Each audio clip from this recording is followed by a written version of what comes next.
السلام عليكم ورحمة الله وبركاته نحمده ونصلي على رسوله الكريم أما بعد أعوذ بالله من الشيطان الرجيم بسم الله الرحمن الرحيم ربي زدني علما ربي زدني علما ربي يسر ولا تؤثر وتمم بالخير ربي اشرح لي صدري ويسر لي أمري واحلل عقدة من لساني يفقهوا قولي ربي زدني علما نافعا كاملا مشفى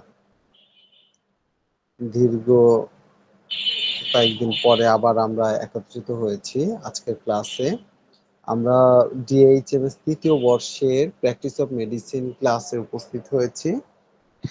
তৃতীয় বর্ষে যেহেতু আমাদের পরীক্ষা সন্নিকটে, সেই জন্য আমরা চাচ্ছি যে পরীক্ষার যে প্রশ্নগুলি আছে, বিশেষ করে যে প্রশ্নগুলো পরীক্ষায় আসতে পারে খুবই কমন, আমরা সন ধরে ধরে সেই প্রশ্নের উত্তরগুলো আসলে বলে দিতে চেষ্টা করছি। তো আমরা তারই ধারাবাহিকতায় আমরা চালিয়ে যাব। ইতিপূর্বে আমরা 2021 সনের প্রশ্ন নিয়ে কথা বলেছি। যেহেতু আমাদের পরীক্ষাটা 2023 সনে, বেজোড় সনের প্রশ্নগুলো বেজোড় সনের সঙ্গে বেশি মিল থাকে। আমরা আগে সেই বেজোড় সনগুলো সলভ করে পরে মানে সময় মতো হয়তো জোড় সনের প্রশ্নগুলো আমরা সলভ করতে চেষ্টা করব। তো আচ্ছা, কামরুন নাহার ম্যাডামকে বলি যে তিনটা প্রশ্ন আমাদের হয়েছিল, চতুর্থ প্রশ্নটা যেন কি ছিল একটু যদি বলতেন তাহলে আমাদের সুবিধা হতো। আমি সেই প্রশ্নের আলোকেই প্রশ্নের উত্তরগুলো সলভ করতে চেষ্টা করব। জি স্যার, 4 নম্বরে ছিল সংজ্ঞা সহ ইউরেমিয়ার কারণগুলো লেখো, ইহার ক্লিনিক্যাল ফিচার বর্ণনা করো, রেনাল কলিকের জটিলতা বা বিফল লেখো। আচ্ছা, একটা একটা করে ছিল হচ্ছে ইউরেমিয়া, না? জি স্যার।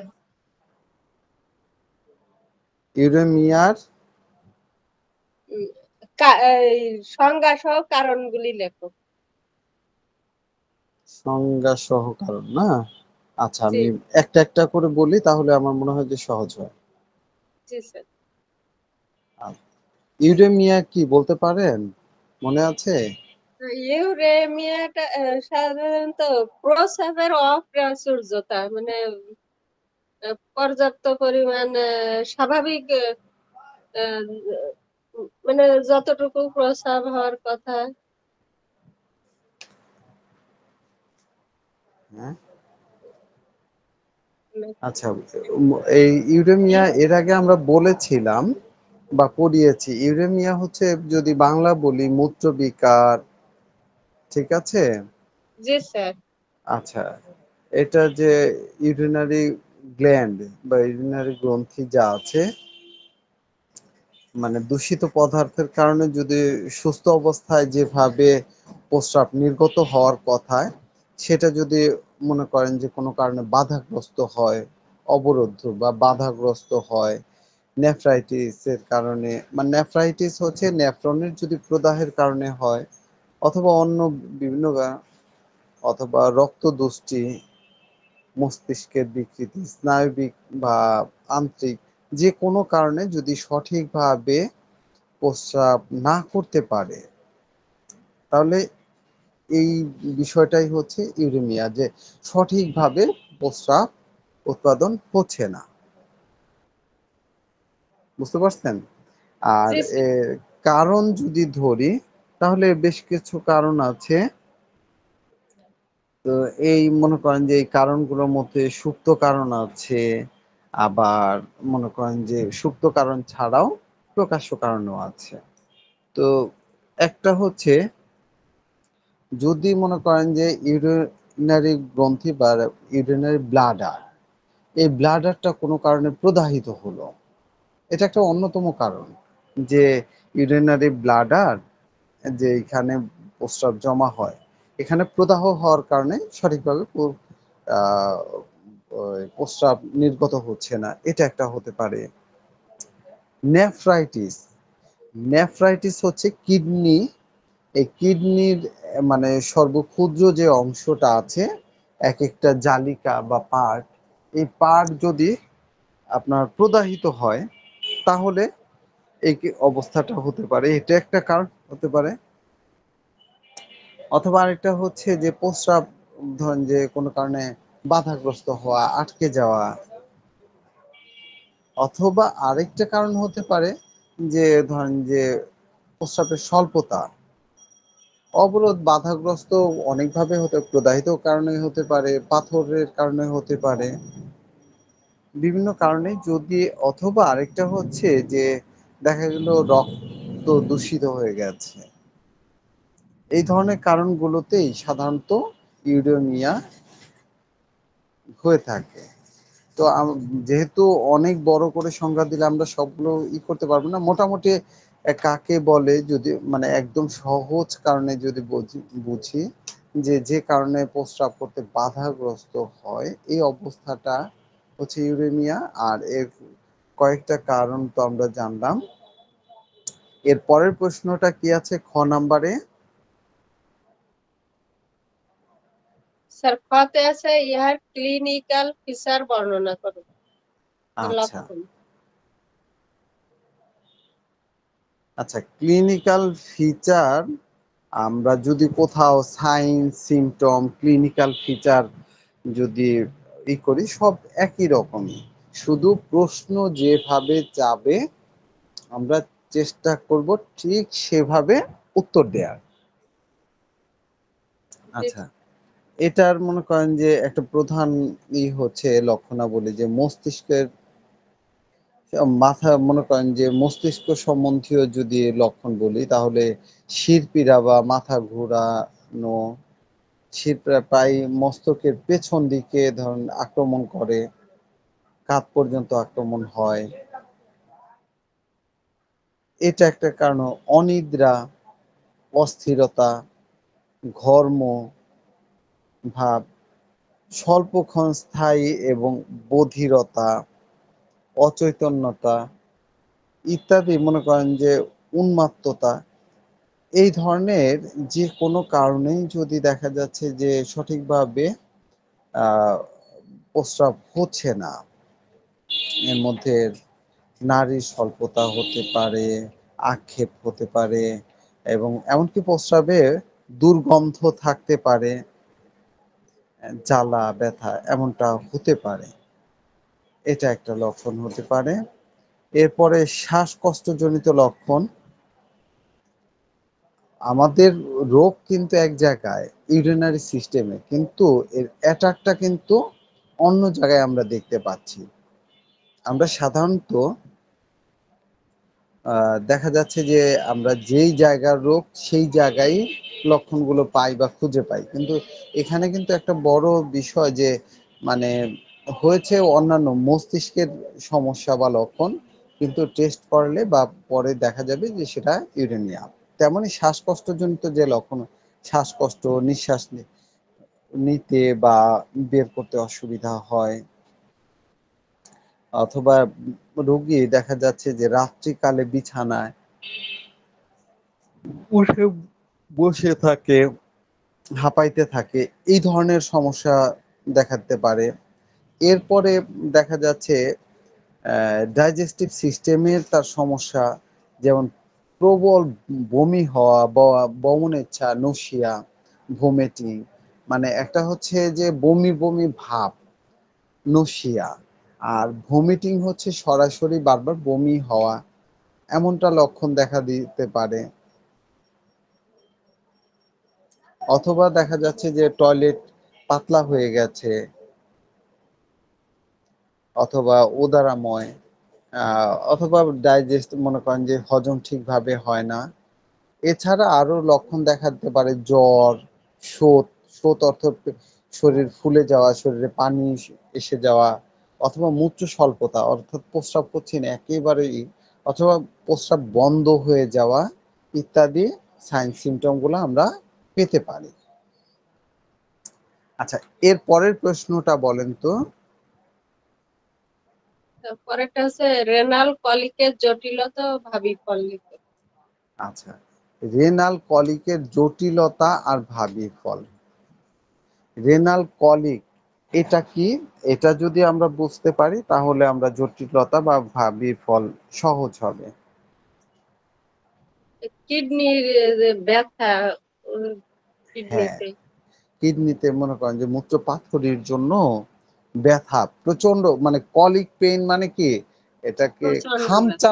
খামচি দিয়ে মানে একটা ব্যথা আছে না যে, মানে কি বলবো যে বোঝাতে কষ্ট হয়ে যাচ্ছে যে কলিক পেইন ইংরেজি এটা বোঝানোটা সহজ, মানে পেটকে অনেক সময় খামচে দিয়ে ধরে না, জি স্যার। এইরকম যে ব্যথা, এটা হচ্ছে মানে কলিক পেইন। আচ্ছা, এর ভাবি ফল যদি আমরা ধরি তাহলে দেখা যাবে কি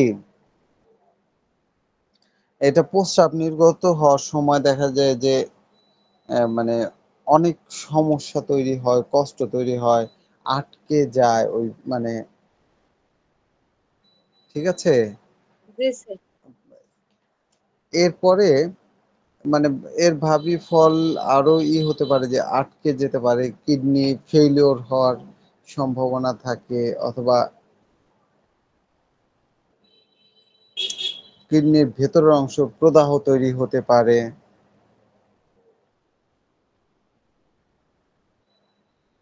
অথবা মানে প্রস্রাবে দেখা যায় যে বন্ধ হওয়ার কারণে প্রচন্ড ব্যথা,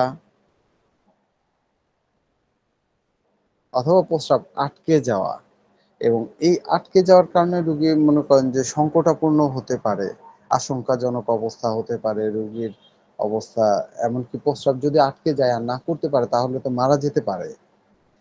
এই সব কিছুই মানে এর কারণে হতে পারে। যদি ভাবি ফল ধরি তাহলে এইটাই, যে কিছু সমস্যা হয়ে এমনকি যদি একেবারে আটকে যায় তাহলে রোগীর অবস্থা খুবই খারাপ হয়ে যাবে। আচ্ছা, এটা হচ্ছে ভাবি ফল। এরপরে কি আছে? তো জটিলতা, জটিলতা ভাবি ফল একই স্যার। জটিলতা ভাবি ফল হ্যাঁ, একই। মনে করেন যে জটিলতা ভাবি ফল একই রকমই। ভাবি ফল মানে মানে পরবর্তীতে কি, কি রোগ হতে পারে, কি মানে কঠিন, জটিলতাও একই। এইটার কারণে আর কি, কি জটিল অবস্থা তৈরি হয়। দুটো একসাথে মানে এরকম ভাবে দিলেই হবে। জি স্যার। তারপর হচ্ছে সংজ্ঞা সহ লিভার সিরোসিসের লক্ষণাবলী লিখো। আচ্ছা, সংজ্ঞা সহ, এটা হচ্ছে ৫ নাম্বার প্রশ্ন, তাই না? জি স্যার। আচ্ছা,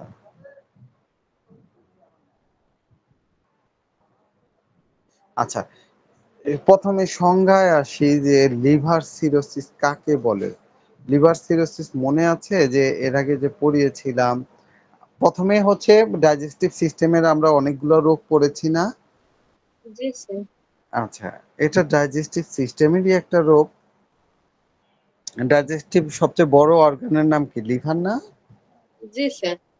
আচ্ছা, এই লিভার, তো এখানে আমরা বেশ কয়েকটা পড়েছি, হেপাটাইটিস পড়েছি, লিভার ক্যান্সার পড়েছি, তার মানে লিভার সিরোসিসও লিভারের একটা রোগ, তাই না? জি স্যার। আচ্ছা, লিভার সিরোসিস মানে কি বলতে পারেন? লিভার কোষের মৃত্যু, যার ফলে আকৃতিগত পরিবর্তন হবে। আমি একটা ডায়াগ্রাম দেখিয়েছিলাম, ডায়াগ্রামটা মনে আছে কিনা কালো একদম। হয়ে গেছে স্যার ওটা। হ্যাঁ, না রে, ওই যে কালো কালো ছোপ ছোপ মাঝে মাঝে, হ্যাঁ, সেটা হ্যাঁ, তো। হ্যাঁ, হ্যাঁ, আমি বলি, ওখানে আমি ওই যে ছবি দেখিয়েছিলাম কয়েকটা, একদম সুস্থ লিভার দেখিয়েছি। তারপরে লিভারে দেখিয়েছিলাম যে সুস্থ না, ধরেন যে আপনার ফ্যাটি লিভারের প্রথম গ্রেড, দ্বিতীয় গ্রেড, তৃতীয় গ্রেড। এরপরে দেখিয়েছিলাম আপনার লিভার সিরোসিস, আর এরপরে লিভার ক্যান্সারের বিষয়টা আমরা পড়েছিলাম বা দেখিয়েছিলাম। তো প্রথমে ধরেন যে একটা সুস্থ লিভার, সেখান থেকে আপনার কি হতে পারে যে লিভারে ফ্যাট জমে গিয়ে আস্তে আস্তে আস্তে আস্তে সেটা খারাপ হতে হতে সেই জায়গাটা নুডলস ফর্ম করে।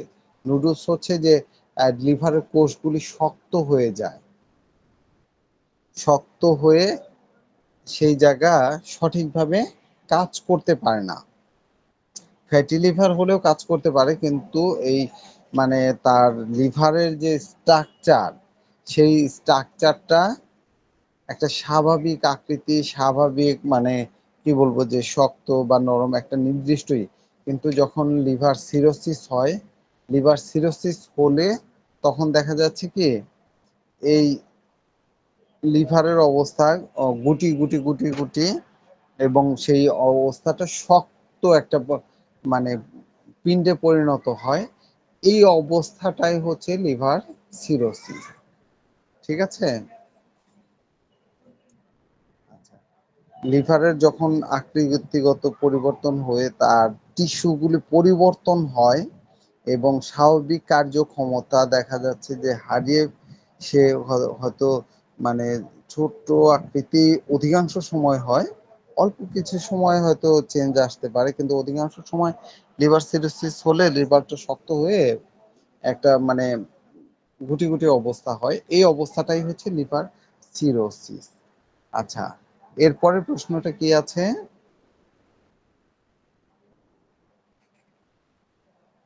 লিভার সিরোসিসের লিভার সিরোসিসের লক্ষণাবলী স্যার।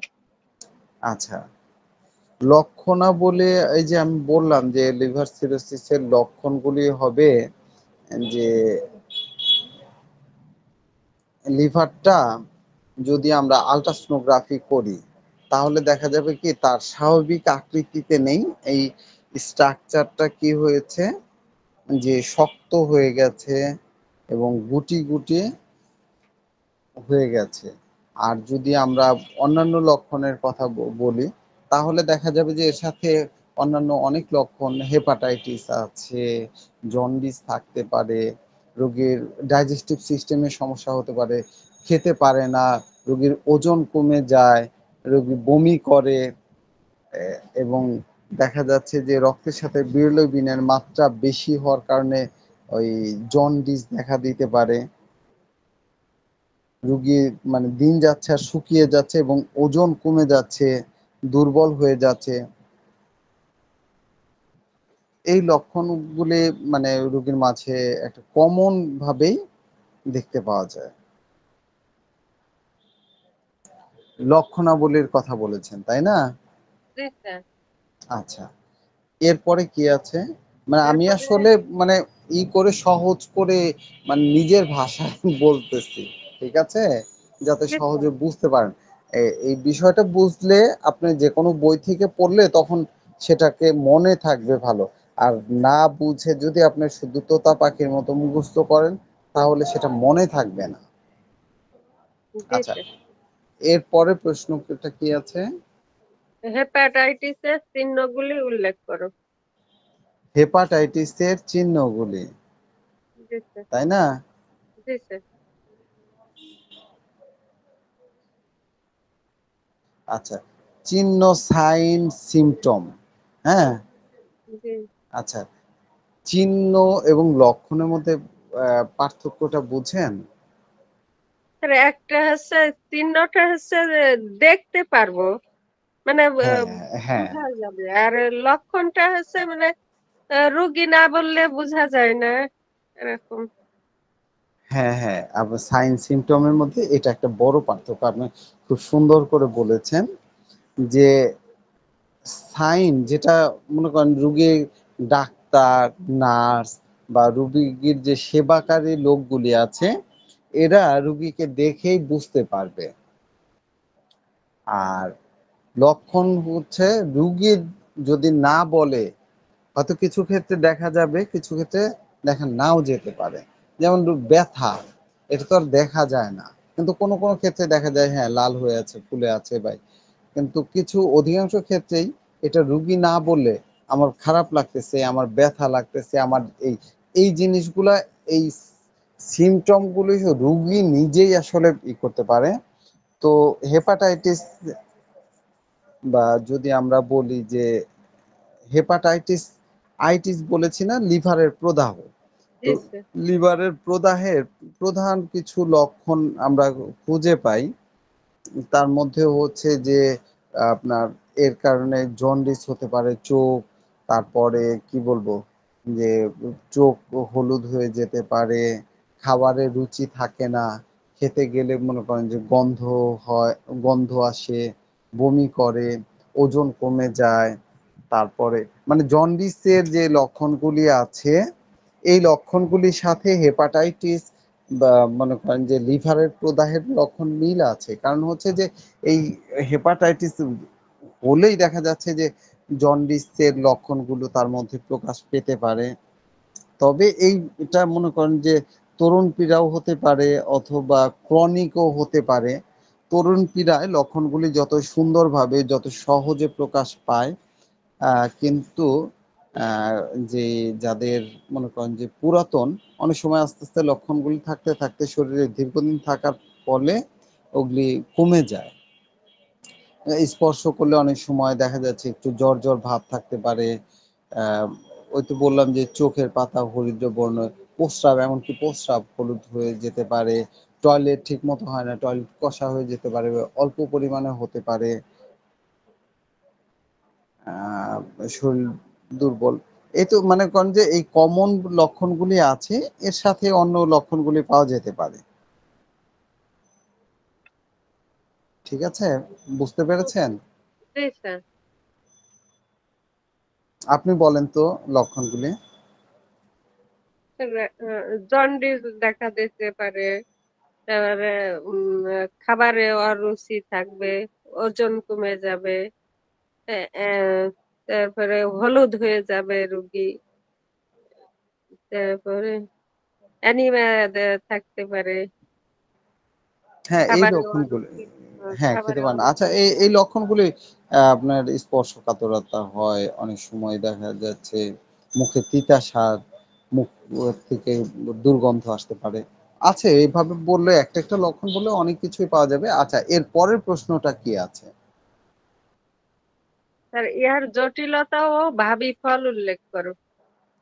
আচ্ছা, এর জটিলতা এবং ভাবী ফল যদি বলি, তাহলে তো মনে করেন যে অনেকগুলো জটিলতাই দেখা দিতে পারে। যে এই হেপাটাইটিস থেকে আপনার মনে করেন যে ওই যে জন্ডিস একটা হওয়া, তারপরে লিভার ক্যান্সার হতে পারে, এটা একটা মনে করেন যে ই এবং মনে করেন যে বা এই যে জন্ডিসটা মারাত্মক আকার ধারণ করতে পারে, রোগী সম্পূর্ণ আরোগ্য হতে পারে, আর যদি আরোগ্য না হয় রোগী অজ্ঞান হয়ে যেতে পারে, মৃত্যু মুখে পতিত হতে পারে, লিভার মানে সিরোসিস, লিভার ক্যান্সারের দিকে টার্ন নিতে পারে। তার মানে এই রোগের যদি সঠিক চিকিৎসা না করা হয়, হেপাটাইটিস থেকে রোগীর মৃত্যু পর্যন্ত হওয়ার সম্ভাবনা থাকে। এই থাকে। সবগুলাই জটিলতা, ভাবী ফল। ঠিক আছে? জি স্যার। জটিলতা বলতে এই রোগ থেকে আরো কি কি জটিল রোগের অবস্থা তৈরি হতে পারে, তারপরে ভাবী ফল এর সর্বশেষ অবস্থায় কি হতে পারে, মৃত্যু পর্যন্ত হতে পারে। ঠিক আছে? জি স্যার। আচ্ছা, এর পরের প্রশ্ন। এর পরের প্রশ্ন স্যার, হার্নিয়া কাকে বলে, ইয়ার কারণগুলি লেখো। আহ, এর পরেরটা হচ্ছে হার্নিয়া, না? জি স্যার। হার্নিয়া সম্পর্কে আমি কিন্তু অনেকগুলা ওই ছবি দেখেছি। ঠিক আছে, হার্নিয়ার সংজ্ঞা বা কাকে বলে। জি স্যার। আরেকটা প্রশ্ন। উম, হার্নিয়া কাকে বলে, ইহার কারণগুলি লেখো। কারণ স্যার। আচ্ছা, কারণ, ঠিক আছে। হার্নিয়া মনে আছে যে হার্নিয়া এই কাকে বলে? স্যার মানে মানে কোন দুর্বল, মানে কোন অঙ্গের আবরণের দুর্বল স্থান দিয়ে ওই এইটা বের হয়ে আসা, একটু খেয়াল আছে। আচ্ছা, আমাদের পেটের ভিতরে বেশ কয়েকটা জায়গা আছে। ধরেন পেটের আবরণী আছে, ইঙ্গুইনাল রিজন আছে, আম্বিকাল বা নাভি আছে। ঠিক আছে? এই বিভিন্ন জায়গার যে আবরণী পর্দা আছে, সেই আবরণী পর্দাগুলো যদি কোনো কারণে পাতলা হয়ে যায়, হ্যাঁ, এবং পাতলা হয়ে সেই জায়গা দিয়ে যদি মনে করেন ভিতরে ইন্টেস্টাইন বা নাড়িভুড়ির কোনো একটা অংশ বের হয়ে আসে, এই অবস্থাটাকেই হার্নিয়া বলা হয়। কথাটা বুঝতে পারছেন? জি স্যার। যে হার্নিয়া কি, যে আমাদের পেটের যে আবরণী পর্দা আছে, এটা বিভিন্ন জায়গায় নাভির ওখানে হতে পারে, বা ইনগুইনাল রিজিয়নে বা কুচকি বলে সেখানে, তারপরে অন্ডকোষের এখানে পুরুষদের এই জায়গাতে হতে পারে, বা উপরে জিফয়েড প্রসেস, বিভিন্ন জায়গায় যদি মনে করেন যে আবরণী পর্দাটা পাতলা হয়ে গিয়ে ভিতরের ইন্টেস্টাইনের কোনো একটা অংশ যদি বের হয়ে ওই জায়গাটা ফুলে যায়, তবে এই অবস্থাটাকেই হার্নিয়া বলা হয়। এরপরে এর কারণের কথা যদি উল্লেখ করি, এর অনেকগুলো কারণ আছে। তার মধ্যে একটা হলো আঘাত লাগা, ভারী কোনো কিছু উত্তোলন করা, জোরে হাঁচি কাশি দেয়া, বাঁশি বাজানো। বাঁশি বাজানো হয় কি, অনেক জোরে দম নিতে হয়, অনেক চাপ দিতে হয়, এটা জোরে হাসা। আরেকটা হচ্ছে কোষ্ঠকাঠিন্য, বা মানে কি হ্যাঁ, কোষ্ঠকাঠিন্য, যে জোরে কোদ দিয়ে টয়লেট করা, এরকম হতে পারে, জোরে বক্তৃতা দেয়া। আচ্ছা। অথবা প্রস্রাব করার সময় অধিক মানে কোদ দিয়ে প্রস্রাব করা, পায়খানা করার সময় অধিক কোদ দিয়ে পায়খানা করা, ঘোড়ায় চড়া, অধিক পরিশ্রম, অথবা ওদের পেটের চামড়া যদি পাতলা হয়ে যায়, হাঁপানি বা শ্বাসকষ্ট হয়, অথবা জন্মগতভাবেই যদি কোনো ত্রুটি থাকে কোথাও, তাহলে এই হার্নিয়া হওয়ার সম্ভাবনা, মানে এই কারণগুলিতে সাধারণত হার্নিয়া হয়ে থাকে। জি বুঝতে পারছেন? জি স্যার। হ্যাঁ। জি আচ্ছা, স্যার। কয়েকটা কারণ বলেন তো। স্যার, আঘাত লাগা, তারপরে জোরে কাশি দিয়া, জোরে হাসা, কোষ্ঠকাঠিন্য, কোদ দিয়া, ঘোড়ায় চড়া। জি, এই তো এই এই ধরনের কারণ, এইগুলি বিশেষ কারণ। হ্যাঁ, এর বাইরেও কারণ আছে, মোটামুটি এই কারণগুলোকে কমন কারণ হিসেবে ধরা হয়ে থাকে। এরপরে প্রশ্নটা বলেন তো। হায়াটাস হার্নিয়ার জটিলতা ভাবি ফল লেখো। আচ্ছা,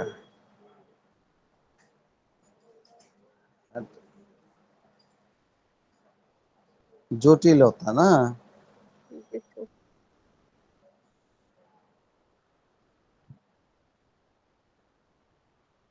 আচ্ছা, জটিলতার ভাবি ফল আমরা তো দেখলাম যে, আর লক্ষণ তো যদি বলি ফুলে যাওয়া, ঠিক আছে? জি স্যার। আচ্ছা, এর ভাবি ফল যদি ধরি, জটিলতা ভাবি ফল, তাহলে মনে করেন যে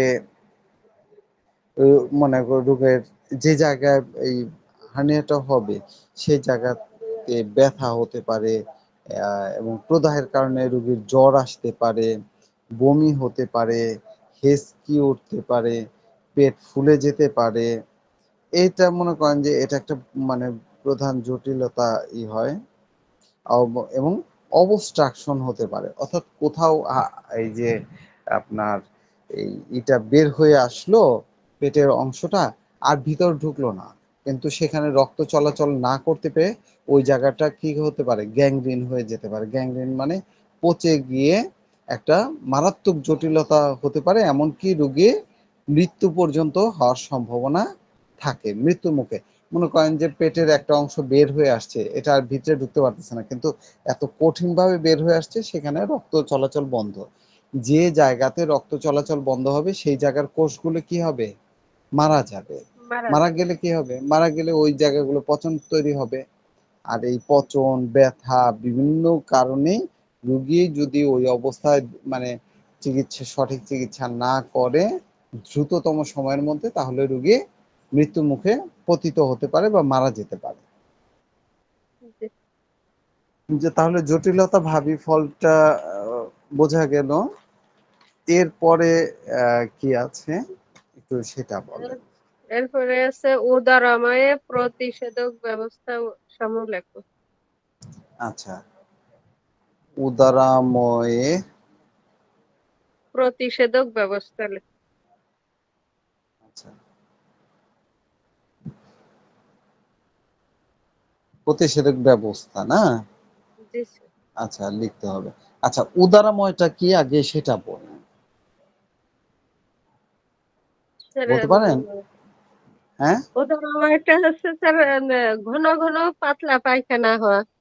হ্যাঁ। আহ, আমরা ডায়রিয়া বলি কিন্তু কলেরাকে বলা হয় উদারাময়। হ্যাঁ? এমনি তো পাতলা পায়খানা যদি দেখা যাচ্ছে যে কি হয় যে পাতলা পায়খানা হলো তার সাথে বমি হলো, রোগীর বারবার ওই যে পায়খানার কারণে দুর্বল হয়ে যাবে, পানি স্বল্পতা দেখা দিবে। এই অবস্থা, ঠিক আছে? এই অবস্থাটা হচ্ছে উদারাময়।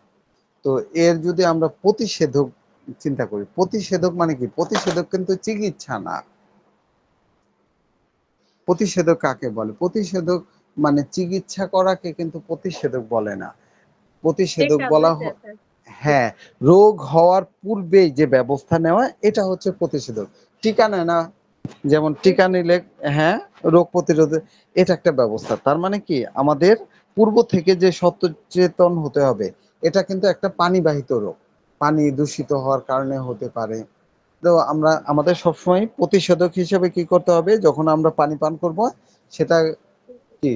মানে এই যে, ফুট যে জীবাণুমুক্ত মনে করেন জীবাণুমুক্ত যে পানি পান করতে পানি হবে। পান করতে হবে। এরপরে যে খাওয়ার কারণে আগে হয় হ্যাঁ, হাতে খাওয়ার যদি আগে হাতে জি আ খাওয়ার আগে ময়লা স্যার হাত ধুয়ে নিতে হবে ভালো করে হ্যাঁ, করে। হাত ধুয়ে নিতে হবে। আর খাদ্য ধরেন বাসি, পচা বাসি খাবার খাওয়া যাবে খাওয়া না। যাবে না। তারপরে যেই মনে করেন যে ফুড পয়জনিং যে কারণে হয় সেটা থেকে দূরে থাকতে হবে। এক কথায় যে কারণগুলোতে উদারাময় আমাদের হচ্ছে, সেই কারণগুলো যদি আমরা শনাক্ত করতে পারি এবং আগে থেকে সচেতন থাকতে পারি, তাহলে কি হবে? এর প্রতিষেধক হিসেবে সেটাই কাজ করবে। প্রতিষেধক বলতে যে রোগ হওয়ার পূর্বেই আমরা সচেতনভাবে সেই রোগটা যদি না হতে দেই, এটাই হচ্ছে প্রতিষেধক। তো এভাবে আমরা যে ব্যবস্থা নিব মানে হাইজিন মেইনটেইন করে চলা অর্থাৎ সুন্দর স্বাস্থ্যকর পরিবেশে চলা, মানে স্বাস্থ্যকর খাবার খাওয়া, স্বাস্থ্যবিধি মেনে চলা এই সমস্ত কিছুই আসলে প্রতিষেধকের মধ্যে পড়ে। এরকম ধরেন যে হয়তো ৮-১০ টা পয়েন্ট দিয়ে দিলেন তাহলেই হয়ে যাবে। আচ্ছা, এরপরে কি প্রশ্ন আছে? এরপরে আছে ব্রঙ্কাইটিসের কারণগুলো লেখো। মানে এই যে ইসে আর কয়টা প্রশ্ন আছে? ২১-এ এটা ব্রঙ্কাইটিস ৭ নাম্বারে স্যার, ৭ এর ক। ৭ আর এর ক, ৭ এ জি স্যার, আর ৭ ৮-এ আর ৮ আছে জি, হুম, আর ৮ এ ৮-এ হচ্ছে টিকা স্যার। আচ্ছা, ডায়াবেটিসের কারণ লিভার ক্যান্সার, অ্যাজমা, আচ্ছা। একজিমা। তাহলে আমরা মনে করেন যে এখন যদি ধরি তাহলে ওটা শেষ করতে পারবো না। মানে জি সময় তো খুব বেশি নেই। তো জি আমরা মোটামুটি কয়েকটা আস্তে আস্তেই করি। আর আপনি কি করেছেন? ওই যে সাজেশনটা তৈরি করেছেন? স্যার, যে আপনি যে প্রশ্নগুলো লিখতে বলছিলেন ওইভাবেই লিখছি প্রশ্ন। আচ্ছা, লিখার পাশাপাশি সেগুলা মানে কোন সনে আসছে, কোন এই যে জি বইয়ে স্যার আছে লিখছি। জি আচ্ছা, ওইভাবে লেখাতে এখন সহজ মনে হচ্ছে না? আমরা মনে করেন যে এই যে উদারময়ের প্রতিষেধক বা এর পরের প্রশ্নগুলা আমরা আগামী সপ্তাহে যদি আল্লাহ চাহে, আল্লাহ সুযোগ সুবিধা দেয়, তাহলে আমরা পড়ব। ওই সাজেশন তৈরি করলে হবে কি আপনি ওইখান থেকে দেখবেন যে, যে প্রশ্নটা বেশি কমন আমরা হয়তো ২১ তো পড়তেছি, ২১ শেষ হলে ১৯, ১৯ শেষ হলে ধরেন যে ১৭, ১৭ পর্যন্ত গিয়ে তারপরে কমন প্রশ্নগুলাতে আমরা আবার দেখি যে চলে আসব। বা যেটা মনে হবে যে না এই প্রশ্নটা আমাদের বেশি আসছে, এটা আসার সম্ভাবনা বেশি। আপনার সাজেশন তৈরি করলে কিন্তু বোঝা যাবে। আপনার কাছে অনেক সহজ হবে, তাই না? জি স্যার। জি স্যার। না, এখন বোঝা এমনি ওই যে তৈরি করতে গিয়ে মনে হচ্ছে না যে না এই প্রশ্নগুলা বারবার আসে, এটা আসে না, এটা আসে। একটু সহজ হচ্ছে না? জি স্যার। আচ্ছা। তা যদি হয় তাহলে আমরা ওই, ওই প্রশ্নগুলোই করব। আচ্ছা এখন ধরি যে আপনার অন্য কোনো আর কোনো প্রশ্ন আছে এই পরীক্ষা সংক্রান্ত স্যার, বা কোনো কিছু? ওরা যে ডায়াবেটিসের যে ম্যানেজমেন্ট বলছিলেন 3D কথা, ওটা কি? Diet, drugs, discipline. ডিসিপ্লিন। হ্যাঁ, ডায়েট, ডাক, ডিসিপ্লিন। ডায়েট বলতে মনে করেন যে খাদ্য, খাবার, মনে করেন যে এটা একটা নিয়ন্ত্রণে রাখা। ডাক ও হচ্ছে ঔষধ, নিয়মিত ঔষধ সেবন করা। ডিসিপ্লিন হচ্ছে, এটা হচ্ছে একটা মানুষের যে লাইফ স্টাইল। মনে করেন যে সময় মতো সকাল সকাল ঘুমিয়ে যাওয়া, সকাল সকাল উঠা, খাওয়া দাওয়া, চলাফেরা সবকিছু একটা নিয়মের মধ্যে চলা। মানে কোনো কিছু অনিয়ন্ত্রিক ভাবে না চলা। এই তিনটাই হচ্ছে ডায়েট, ডাক, ডিসিপ্লিন। আচ্ছা, এছাড়া আর কোনো কিছু বা পরীক্ষা সংক্রান্ত আর কোনো মানে কথা বা তথ্য, বা কলেজ থেকে, আপনাদের কলেজ থেকে, আপনি কলেজে যান? আপনি কোন কলেজে যেন? স্যার বাংলাদেশ হোমিওপ্যাথিক কলেজে স্যার যাওয়া হয় না। ওই না, টাইমে না। বাচ্চাদের স্কুল থাকে তো যেতে পারি না। আচ্ছা, আপনি যাবেন, যে অন্তত ওইখানে পরীক্ষার আগে টেস্ট পরীক্ষা হয়, প্রশ্নের যে সাজেশন দেয় এগুলি সংগ্রহ করবেন। টেস্ট পরীক্ষা না দিলে তো আপনার পরীক্ষা দিতে সাজেশন দিবে দেয় না। না স্যার আমাদের। হ্যাঁ, আমাদের ক্লাস থেকে দেয় না কোনো সাজেশন স্যার। এমনি ক্লাসে বলে হয়তো কোনটা ইম্পর্টেন্ট, কিন্তু আপনি আপনি দেয়, ক্লাসে দেয়। আপনার যারা রেগুলার ক্লাস করে এদের জি সাথে স্যার। যোগাযোগ করতে পারলে মনে করেন যে পরীক্ষার আগে কিছুটা হলেও আপনার বলে দেয়। একটা তো সাজেশন তৈরি করে দেয় এবং বলে দেয় যে না, এইভাবে এইভাবে বা এই প্রশ্নগুলা হোক। টেস্টে যে প্রশ্নটা দেয় না, ওইটার সাথে আপনার বোর্ড পরীক্ষার প্রশ্নে অনেক মিল আছে ওখানে জি মোটামুটি। কারণ বাংলাদেশ কলেজের যারা টিচার আছে এরা বোর্ডের সাথে সম্পৃক্ত থাকে, বা এদের প্রশ্নের মোডারেট করে, বা অনেক সময় এরা প্রশ্ন জমা দেয় তো, জি যার স্যার। কারণে আপনি মিল পাবেন কিছু কিছু সাবজেক্টে। জি স্যার। প্রশ্ন সময়। আচ্ছা, তাহলে আমি আর বেশি দূর অগ্রসর না হয়ে, জয়ন্ত স্যার, জয়ন্ত স্যার শুনতে পাচ্ছেন?